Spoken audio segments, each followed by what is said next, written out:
Hello, and welcome to another episode of Leaders of Transformation. I'm really excited to have our guest here today. She talks about bulletproofing your career, which is so important right now. We're going to talk about the gig economy. We're going to talk about what that means to you as a senior level executive and or somebody who might be in transition. So Patricia, we're really excited to have you here. Welcome, Leaders of Transformation. Thank you. I'm really excited to be here. Yeah, it's going to be great. And Patricia and I have actually been talking for several minutes now and having this good chat about everything from our wardrobes to, because of course we're all both wearing black, and so many other things. And I finally was like, you know what, we need to start this recording so we can have this kind of fun online so you can enjoy it as well. Let me tell you a little bit more about Pat. She is the founder of the Bulletproof Your Career Methodology, a 4-phase coaching system for senior executive leaders. And she's the author of Bulletproof Your Career, Secure Your Financial Future, and Do Fulfilling Work on Your Own Terms for Life.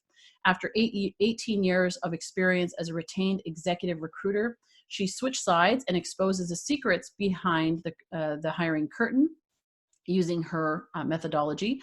And she gives clients an unfair advantage against the rigged and frustrating hiring system. So I'm really interested, and I think there's going to be a lot of people that are going to be very interested to know what you have to say. I also watched her, Patricia, I'm talking to you, of course, when I say that. I also watched your TED Talk, and I was so impressed. It was a wake-up call for corporate executives, urging them to get involved in this gig economy. And so for those of you that are listening, I highly encourage you to go check that out. We'll make sure all the links so you can check out her TED Talk. You can get access to her book. All of that's going to be, and of course, her website. That's all going to be in the show notes afterwards. That's on leadersoftransformation.com. And and by the way, I just want to say this too, is that we're really excited for you, the listener, being here, because you're the reason why we do this. Patricia and I were having this wonderful conversation, and we could have continued with that. Yeah. But to be able to share it with you and be able to inspire you to be the difference maker that you're capable of being is really what this show is all about. So we'd love to hear your stories. You can go on leaderstransformation.com. Afterwards, you can find us on social media. Follow us on Facebook as well, by the way, because we have a great page there where we're sharing stories of people that are making an impact in the world. Positive news. Mm-hmm. What a great concept, right? Positive news, so that we can shift the way that people see themselves, the way they see others, and the way they see the world around them. And so I highly encourage you to follow us on that. We'd also love to hear your stories. Love to hear how you're making an impact in the world and how we can support you in that process. So, and then afterwards, if you like this episode, I'm getting all the details out, and then we're going to dive into the interview. Afterwards, if you like this episode, please go on your favorite podcast platform or Apple Podcasts especially, and leave us a rating and review. It does help us to get a greater reach. We have listeners in over 130 countries, and we want to continue to expand that reach this year and beyond. So we appreciate you doing that. All right. So Pat, let's talk about a little bit more about this idea. You have a coaching methodology. You flip sides. You were on the recruiting side, very successful, working with senior level executives, and now you've come to the other side. So tell us a little bit more about, practically speaking, what are you actually doing? You're coaching one-on-one, you're speaking, you're training. A little bit more about that. I'm doing all of that. So I coach a lot of executives one-on-one, and I do focus primarily on senior level executives, because the career strategy, the job search strategy, et cetera, for a senior level executive, and quite honestly, the roadblocks that they find are different than somebody just graduating from college or early stage of their career, or even mid stage of their career. And I mention that because I think sometimes somebody, they might read a book and say, oh, I heard that this is how I do my job search. Well, it really depends upon the stage of their career. One size really does not fit all. Right? So, so it really was, I was doing search happily for 18 years. And then I just started seeing how dysfunctional the hiring process was on the other side. I think one of the big wake up moments was when I was talking to a client, and they said, yes, we want you to, they were hiring an HR executive, and they're giving me all their criteria.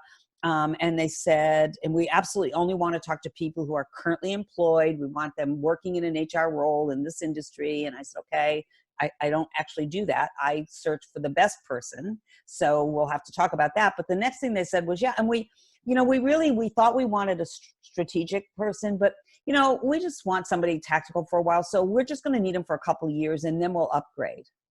And that was it. It was like, you are demanding that I go in and take somebody out of a perfectly good job and bring them over here, and you have predestined that they're going to have a 2-year stint. You're not going to tell them. That's sort of between you and I. And that wasn't the exception. That really was the rule. So it just became very clear to me that I knew an awful lot about what was going on, and that the knowledge that I had was really important. And then the more I took that path, the more I started to see beyond just how was it dysfunctional, what were the challenges, but what I really cover in my TED Talk is, why has it changed so much? What is the future of the work world, especially for senior level executives, and what can you do about it? So that's sort of been my journey. So I do it one-on-one. I have some group coaching. I also do a lot of workshops, and I do a lot of presentations on the topic. So awesome. Well, now you talk about the gigger economy as it relates to this. So yeah. maybe we need to define that. I mean, I'm familiar with what it is. I've kind of been a gigger, I guess, for a long time. That entrepreneurial spirit has been well entrenched for many years. But talk about what a gigger is, just to kind of define that, and what the gigger economy is. Yeah, and I'll talk about it, what it is as defined, and then why I kind of usurped that into what I did. And they actually came to me and asked me to do a TED Talk, and asked me to do it on the gig economy. And they said, and I said, well, what are you thinking? And it was right after my book had been finished. It wasn't even out in press yet. And they said, well, it's about, we want you to talk about how people can be, there's Uber drivers, there's ways to make money, there's lots of things you can do, besides a corporate career. And I said, well, I live in Atlanta, Georgia. And I said, that audience is going to be full of UPS and Home Depot and Coca-Cola. And, I don't think they're trying to be Uber drivers. I think they're looking for 5 weeks vacation. No offense, but that's, it's corporate, right?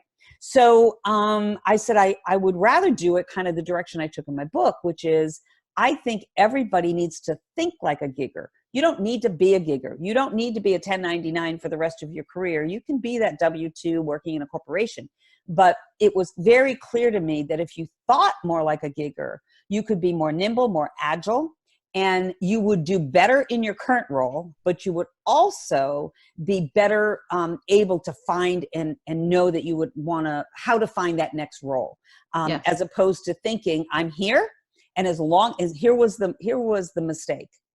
I'm here as long as I do a great job and essentially adhere to the rules of the company, I'm good, right? Yes. But I was coaching people who had done a great job, built $2 million in new divisions, $2 billion in one case, and then they said, well, we're going in a different direction, euphemistically, or we are being acquired, and we're all redundant, that kind of thing. So all of a sudden, I was seeing that no matter how good you performed or how well you performed, not because companies had suddenly become malicious, but because the disruption around them caused them to have to do business in a very different way. So if they're being disrupted, you're inside that company, you're going to be disrupted. So my definition now of a gigger is not just somebody who is a gigger and drives their Lyft and Uber, but who thinks like one, which means there's kind of 7 things that I kind of like people to think about, like this is how a gigger thinks, and this is how you can apply it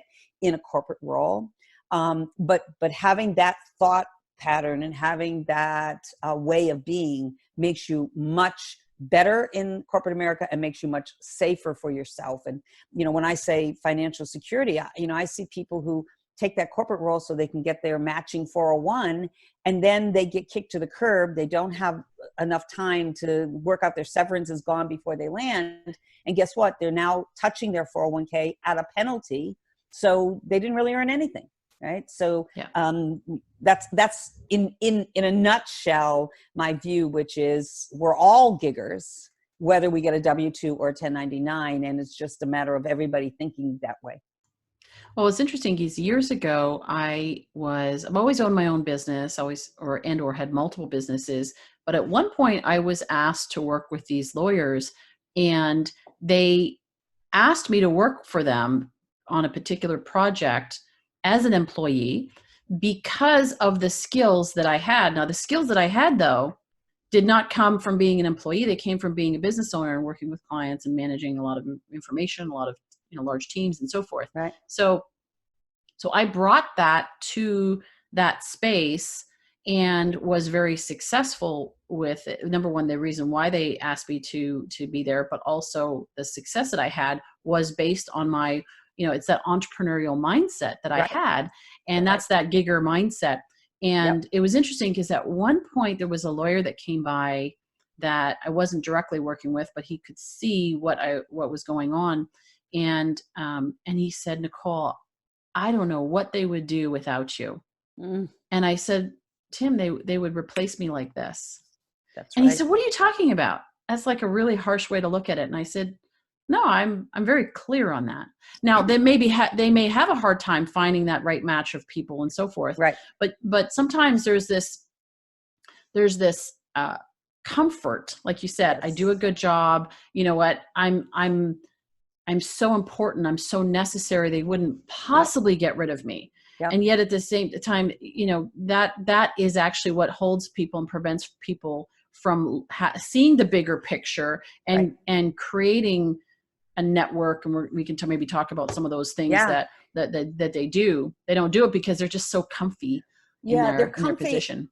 And what I try to tell people is, look, there was a time, and again, in my TED Talk, I talk about the fact that companies used to be on the S&P 500 for 33 years. It's already down to 12 and heading down to 12 years. So that tells you that there's some instability there, right? But in the old days, when you got the gold watch, companies did make a promise to you. You do well, you follow the rules, we'll be here, you'll be here, you're good. Well, they can't keep that promise anymore, because while they're promising something to you, there's 3 or 4 new companies starting. There's companies that probably got started in 2019 that in 2020 could absolutely displace a market leader by the end of this year. That's how fast disruption happens these days, right? So you can't. And that'll blindside those companies, because a lot of times there was a gentleman, Jim Harris, who wrote a book called The Learning Paradox. Yep. And I heard him speak a number of years ago, 20 years ago, maybe. And he did this piece on emotional intelligence. And then he talked about being blindsided. Most people would not have thought, if you're in the airline industry or a travel agent, you wouldn't be concerned about video conferencing disrupting your industry. Right. And yet it did. Bingo. Right. And so things like that, like it comes out of left field and you just don't know. Yeah, that's a good point, because you're not emphasizing that these companies are horrible and that they need to, do it differently. And from that standpoint, because that's not the reality. You can fight the system, you can fight the growth, but the reality is that it's going to be this way. It's not going to change. So it's about adapting versus getting stuck in that. Resisting. So, yeah. And just one quick point. So a couple of things. So, they're doing a reduction in force of 500 jobs in order to save 5,000. That's some of the tough choices. Yes. But the other aspect of this is not just they're comfortable, but when companies made that promise and the gold watch, there was a loyalty factor that the individual felt, right? So I coach a lot of people. I've coached some senior level executives in the C-suite who have been, displaced more than once, and they still have this attitude, but I have to be loyal to this company. And I want reframing. I want them to understand you need to be loyal to yourself and to your family or whoever counts on you, or who, that close unit. So for example, I was coaching somebody who was military. So, lots of loyalty built into that structure. And he had a bad experience where boom, it was acquired and boom, he was out. And he said, but I just have this loyalty. And I said, but you have 2 children that are ready to go to college. That's where your loyalty belongs. But it doesn't mean that you're disloyal in the sense that when you're being paid, you go in every day and you do a great job, but you don't count on them and you don't make them the prerequisite for the rest of your life will be dedicated to them. Yeah. You have to get out of that mentality. Yeah. And it's interesting because a lot of people will say, it's just interesting that, you hear people's mindset, and of course it's being trained in, right? Through school and through media and so forth, that you'll hear people will say, well, it's very risky to own your own business. And I say, really? So you have one client and all your eggs are in that one basket. And if you lose your income, you lose 100% of your income. what if you had 5 clients Yep. and you lost one? Well, you're losing 20%. What if you had 10 Yep. clients? Now you're losing 10%. So it's like an all or nothing when you're in a job Yep. position. Yes. And yes, you may have investments in other things, but as it relates specifically to your primary source of income, Yep. it is actually riskier to count on that. And when you talk about loyalty, I was just thinking there's loyalty to yourself, there's loyalty to your family, there's also loyalty to your skills and your talents. Yes. And saying, okay, well, it's not about the specific company that I work for, that's what I'm loyal to. I'm loyal to, I have these talents, I have this gift to give to the world, and where can I do it in the most effective way? Where can I shine the brightest? Where can I thrive? And that everybody wins in that process. So yeah, for sure. I see shift that in mindset. Yep. So let's talk about being and thinking and acting like a gigger in the corporate world, in or outside of the corporate world. But there's certain things that I know you talk about. You mentioned about these 7 habits. So let's unpack a few of them. Yeah, so I think the most important one, a lot of people will talk about, I have a network. And I say to them, well, on a scale of 1 to 10, how good is that network in terms of, could you activate it tomorrow? If you lost your job, could you activate that network to help you to find a new role? And on a scale of 1 to 10, it's usually somewhere between 3 and 5 at best. So what they really have is, they may be on LinkedIn, most executives are, but at the end of the day, it's really a database, right? So a database isn't necessarily activation. You can't necessarily activate it. It takes some, what does it take to activate a database? It takes some curating and some nurturing, right? So the number one thing is, giggers know they are always building a network, and they're building a very diverse network. So they look at what their skills are, and they build a network around that. They build a network of referral sources, and then they build a network and they curate other connections elsewhere, so that if they get an assignment and the client says, and I also need this, they say, let me find somebody, and they pull in their network, and now they retain that agreement, and maybe they build up the contract, right? Whereas for corporate executives, when they're inside the company, sometimes their network is entirely inside that company. Sometimes it's entirely inside that department, right? And it seldom is looking out to say, after this industry, after this role, I'd like to do this. I need to go curate connections that will be a conduit into those opportunities. So if you think more like a gigger, you're always curating and you're always maintaining. So honestly, for the executives that I coach, those that are in transition the longest are those that start with the weakest network. Because at the executive level, you are not finding your job through a posting on Indeed. Indeed is a $2.6 billion company that gets paid through pay per clicks. So they don't care whether that job is legit or whether they're really looking for outside versus inside. They just want you to click through and read the posting, right? So they think that they're going to just apply and something's going to happen, but that doesn't happen at the senior level, because companies are promoting from within, and they're only posting so that they can say, well, we looked elsewhere. So that network piece, and constantly nurturing it, and never saying, I don't have time.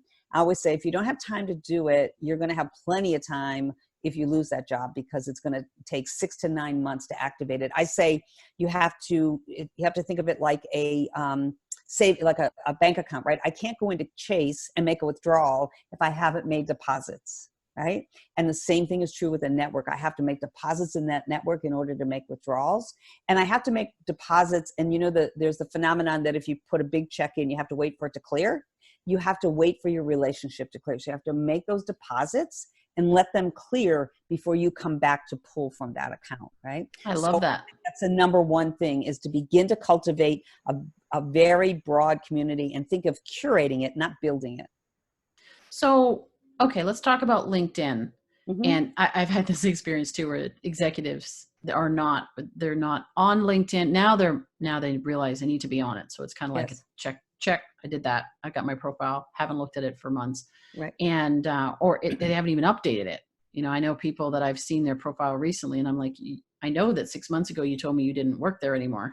Right. So there's others keeping it current too, but there's also that engagement and so forth. Yes. So what is there, and I don't know if you've noticed that or not, is there a certain number of contacts. Some people think, oh, I have 150 people on LinkedIn. I've got lots of people, or I have 500.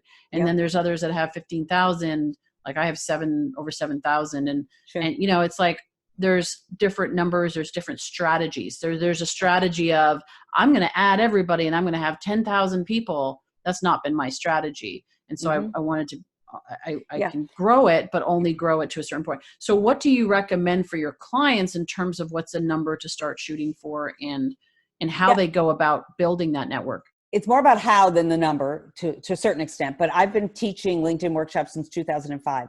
And many of your listeners may be surprised to learn that, they think, well, it's all about connections and then 2 or 3 other things and then I'm good to go. One of my workshops is an 8-hour workshop. And we have a short break for lunch, and it's very interactive.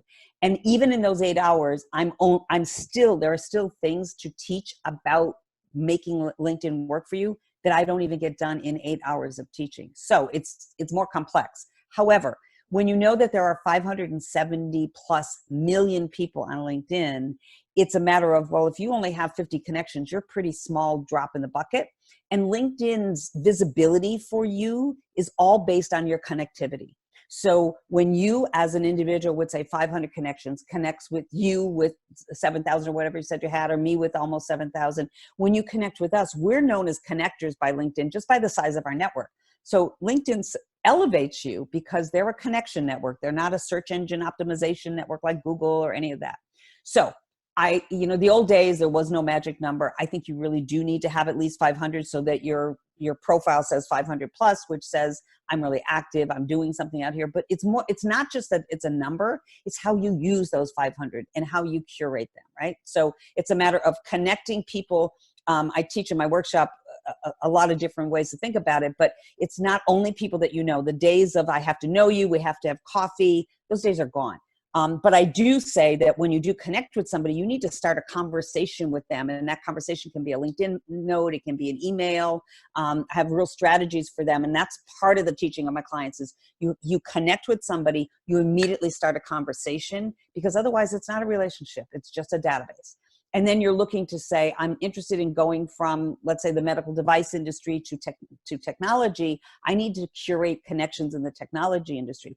I'm a regional sales manager and I want a promotion. I'm going to start connecting with EVPs of sales so that I can get a larger region maybe in their company. So it's very strategic.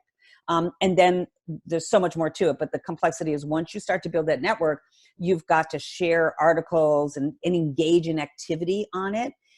So you can't be static.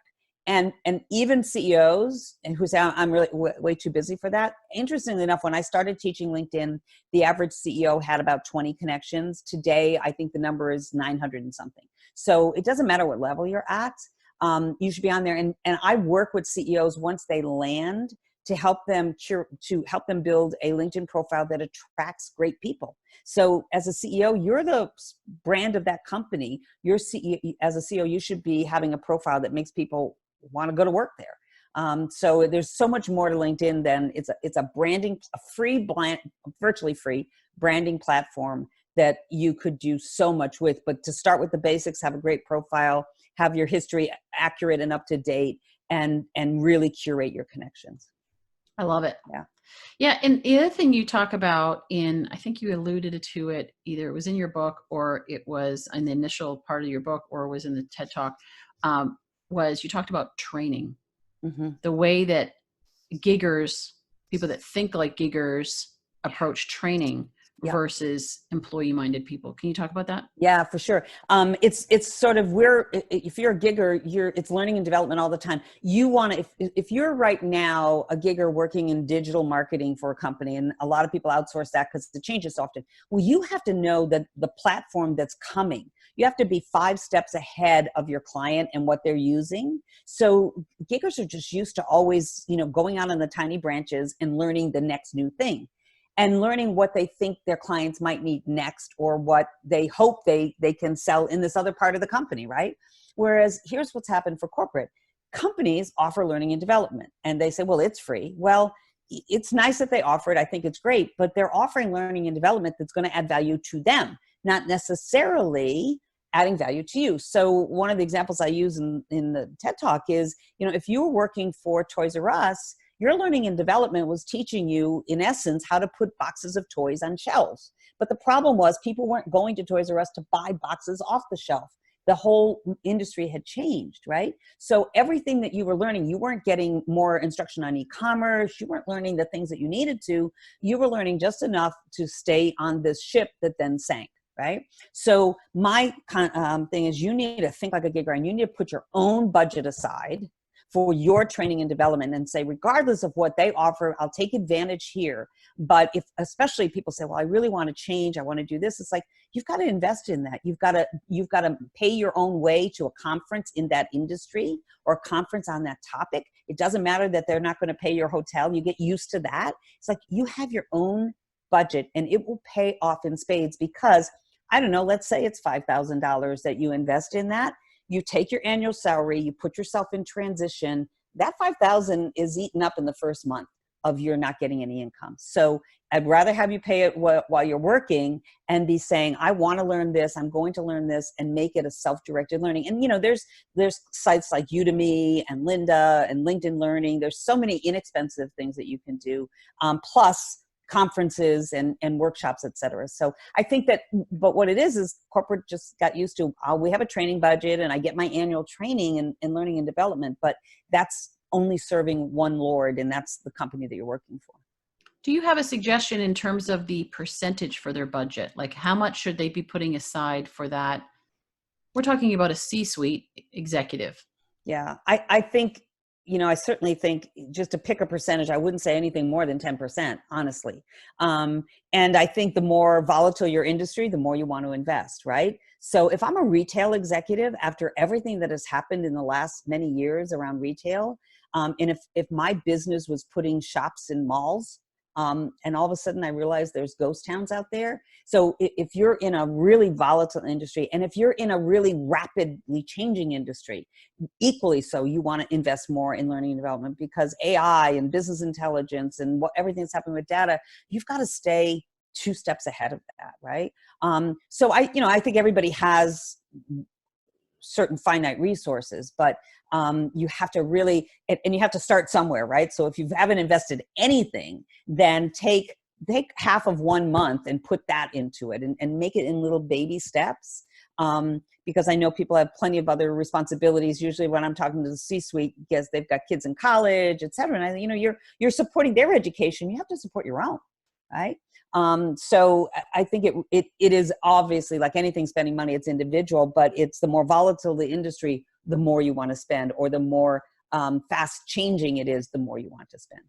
Yeah, that makes sense. And I was curious about that because I remember there was a personal development program that I went to, and this gentleman would actually he talked about how to divide up your monies, right? Most of the people just live off, a lot of people live off more than what they make. Yeah. Right. And so that's just, that's not sustainable. But even in the ones that do, they spend everything that they make and it's all allocated, and they don't allow for the education. And when you talk about 10%, that's actually the number he used, is saying, look, put 10% aside so that you have it to invest in yourself. There was a gentleman that wrote a book many years ago, 25, 30 years ago, I don't remember now, when I read it, which was called You Inc. Right. So you are your own company. And that's exactly what you're talking about. It's like, you are your own business. So you want to invest in you, when you go out. Now let's talk about as you're going out there and being that You Inc. and you're selling yourself, right. As a job seeker, somebody that might be looking to make a move. So they have a job, or ones that are in transition. How do they need to look at that approach differently, and maybe even like resumes and some of the old school stuff? That I remember a gentleman who was looking to get back into marketing into major companies. He worked for McDonald's, he worked for Wendy's, he worked for all these major brands, and was actually instrumental in some of their very successful campaigns. And he said, I was told by this, resume expert and job seeking expert or job placement expert that, you should send all these letters out. I think we might've been talking about this the last time. You send all these letters. He said, I sent 100 letters out.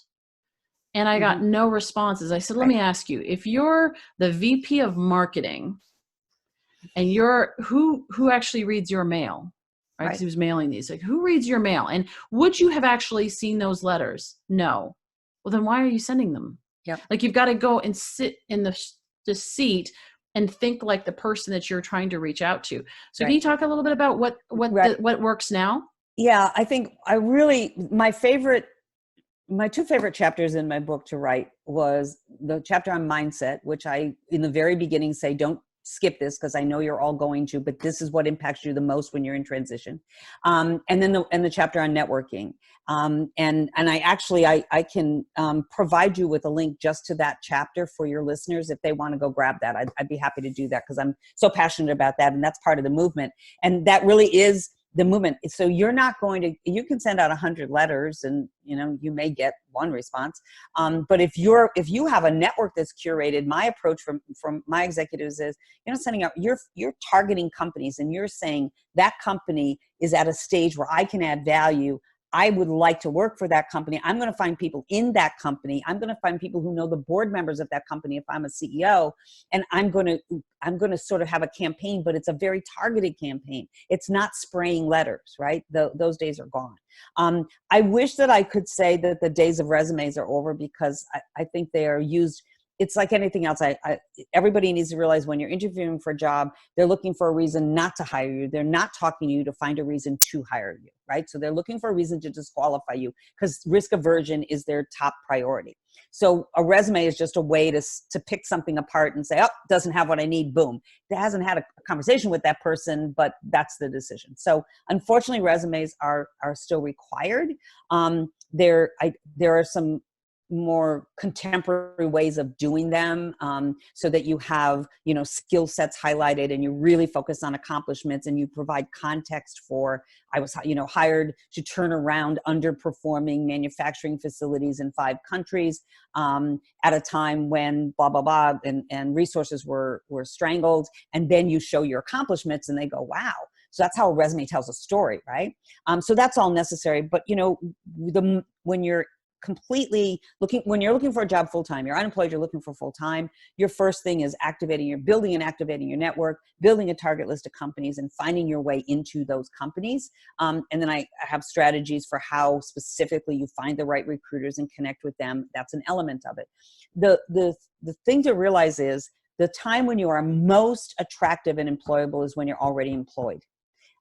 It's been history forever. During the recession, it got a little bit better, but boy, it went right back to that. So, when I talk to people and they say, well, I don't know how much longer I have here, I say, figure it out, because you got to get moving. While you're employed, you're going to be far more attractive. And, that budget that we said 10% of money for, you have to allocate budget. This is part of the movement. You allocate budget every month for building your network and doing the activities when you're employed. And you said something about, you want people to know you're actively looking. So you're out there as active looking, even if you're employed. You want to know people that you are a thought leader, that you are an expert, and that you get stuff done. And if you get that reputation out there, they will find you when they need you. So that's that building your own brand building campaign and your network, so that people say, we have this problem. And somebody says, you should talk to Mark. He's down here right now. He's at General Electric, but you should talk to Mark. That's the buzz you want to have all the time.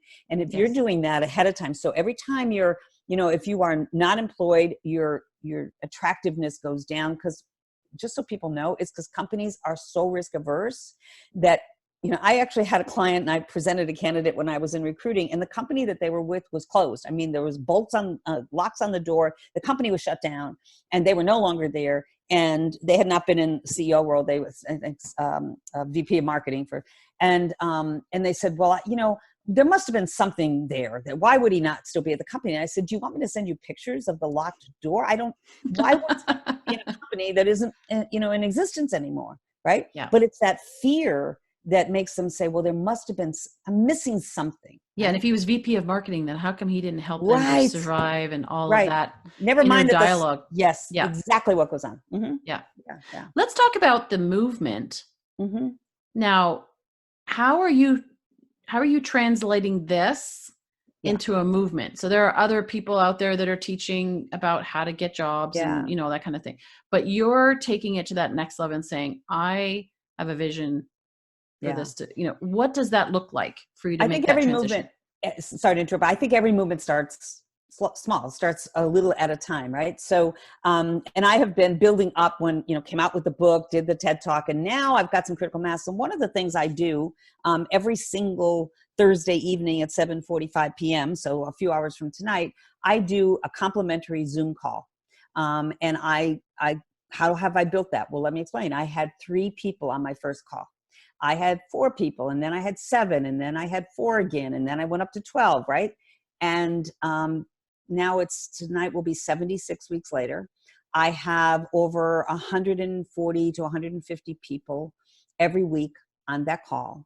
And every week they bring 15 or 20 new people to the call without me doing anything other than saying, I'm going to give you some Wow. good information and I want you to bring some more people. So talk about a smaller movement.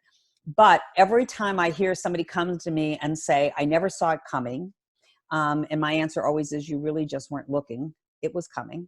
Or I don't know where to begin. Or I've been on all the job boards and I can't find anything. I just, you know, when you want that message out there, you go, I got to get to more people faster. So I will be starting a podcast this year.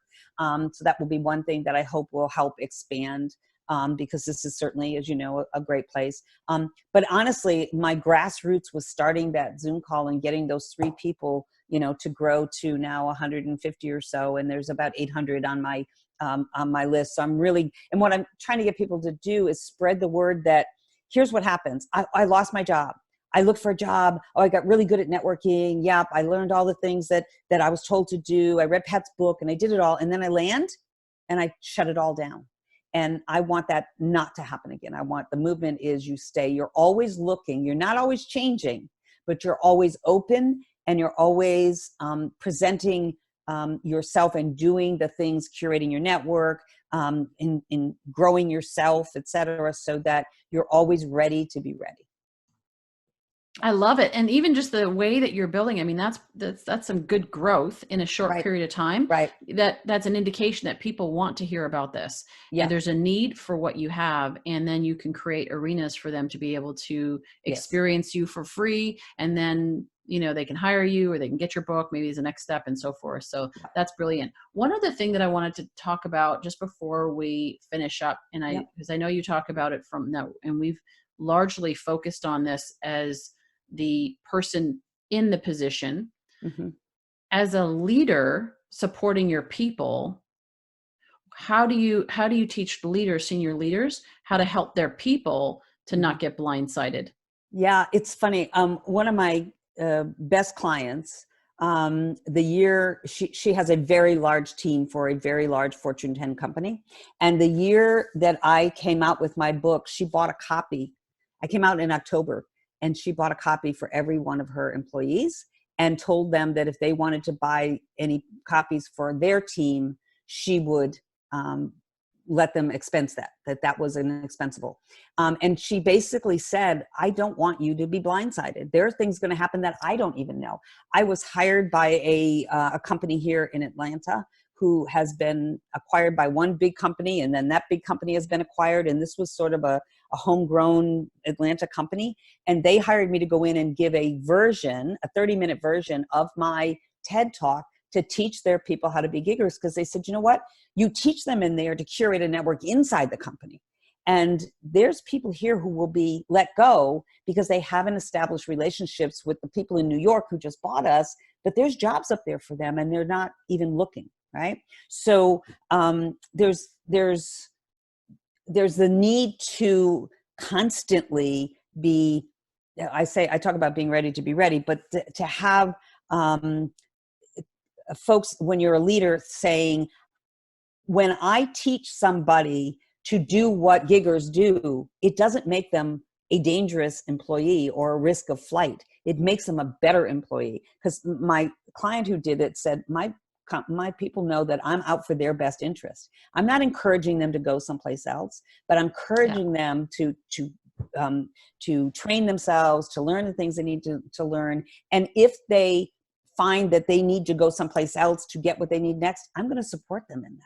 And she had such loyalty from her people, whereas other leaders in other parts of that company, people were fleeing them as the layoffs every quarter have been going on. And her people have said, no, we'll stick with you because we know you'll be straight. And if not, we're ready. So we're good. Yeah. That's a very different place. We talk a lot about in the world of mindset, and a lot about scarcity and abundance. And that's creating a space and a mindset of abundance within your people. And you're going to have more effective people when you do that. Right. Pat, I love this. This is so great. And I love the way that you've transformed this into a movement, how you're looking at it from the job seeker perspective, or somebody that may be looking for a job later on, and also from the leadership perspective. So you're really covering the ground here. You're like the perfect person to grow this movement. So I just really love it. Yeah. Thank you. I'm excited about it. And for our listeners, and thank you for that free chapter. We'll make sure that there is a link in the show notes to that if you want to send that to me afterwards. I will. And for our listeners to go to bulletproofyourcareer.com and check out her book, or buy the book. The book is going to be worth it. Yeah. That's your first investment. Yes. It's free on Kindle. So that's reasonable. Right. And it's in paperback. And if they go to that website, they'll get the first chapter free. And then they'll also get the notices of my Zoom calls, because they'll end up on my list for that. So that's really helpful. They can go to YouTube and search my name and they'll find my TED Talk. So that's really will be helpful for them. And then, they can invite them to connect with me on LinkedIn. I have a private LinkedIn group. You have to be a first level connection to me to get into that group. So if they reach out to me, mention this podcast, I'll connect with them, and then I can add them to that group as well. Perfect. Yeah. I love it. And we'll make sure all of this is also on the leadersoftransformation.com in the show notes. So if you actually type in Pat in the search field on the Leaders of Transformation, if you're driving and you're saying, I can't write this all down, then you can just go to leadersoftransformation.com, type in Pat, and this episode will come up. We have this neat little search function, which I absolutely love. Helps me. So when I'm trying to recommend people and saying, go to this, listen to this episode, we can just do that. So that's excellent. Pat, this has been fantastic. I love your energy. I love what your passion and what you're doing. And you've got the mind and the heart to go together to make this a success and to really empower senior leaders. So fantastic. Thank you. Thank you, Nicole. Thanks for giving me a platform, because this is how movements get started, right? Somebody gives you a place to talk to people about it. So I really appreciate it. It's been awesome. Yeah, my pleasure. And thank you to our listeners for being here. You know what? I believe that leaders of transformation take action. Take action on something that you heard today. Maybe it is getting a copy of her book, starting with the free chapter, getting on those free calls that she's doing, Zoom calls. But take action on something. Maybe it is going on LinkedIn if you haven't gone on for a while, and just looking at your profile and saying, how does it, like as an outsider looking in, what do I see when I see that profile? Maybe it is adding a few people that you may not have naturally done, but you start adding a few people and inviting a few people on LinkedIn to join your network. Maybe it's setting aside some money for as a budget for your education and your training for the development. Do something today, not next week, not next month, next year. Don't wait until you all of a sudden get the pink slip to have to decide what you're going to do then. Do it today and plan for your future. Love to hear your stories. Love to hear if you have questions. Certainly you can reach out, and we'd love to hear that. Any questions, comments, and feedback that you have. We are certainly available on social. We're available through our website. And please, if you enjoyed this, if you have friends that are in job transition, or that are, they haven't really been thinking like a gigger, share this with them, because you'll be doing them a great favor in doing that. So we encourage you that. We appreciate you, and we look forward to seeing you on the next episode real soon.